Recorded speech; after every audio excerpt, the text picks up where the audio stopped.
मुंबईच्या लोहमार्ग पोलिसांनी एका 65 वर्षांच्या महिलेला लोकलमधल्या सोनसाखळी चोऱ्यांप्रकरणी अटक केली आहे. अनघा जोशी असं त्या महिलेचं नाव आहे.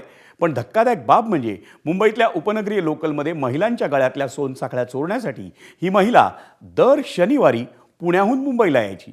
गेल्या 4 महिन्यांपासून लोहमार्ग पोलीस त्या महिला चोराच्या मागावर होते, पण तिचा कुठेही पत्ता लागत नव्हता. 2 मे आणि 6 जूनला दादर रेल्वे स्थानकाच्या फलाट क्रमांक 1 वर झालेल्या सोनसाखळी चोरी प्रकरणात पोलीस तिच्या शोधात होते. या दोन्ही चोऱ्या शनिवारी झाल्याचं लक्षात घेऊन पोलिसांनी तपासाला सुरुवात केली. पहिल्या 2 शनिवारी लोहमार्ग पोलिसांच्या हाती यश आलं नाही, पण तिसऱ्या शनिवारी लोहमार्ग पोलिसांनी त्या महिला चोराला रंगेहात अटक केली. गेल्या 3 वर्षांमध्ये नवरा आणि मुलाच्याही झालेल्या निधनानंतर या महिलेनं उदरनिर्वाहासाठी चोरीचा मार्ग स्वीकारल्याची तिनं कबुली दिली आहे.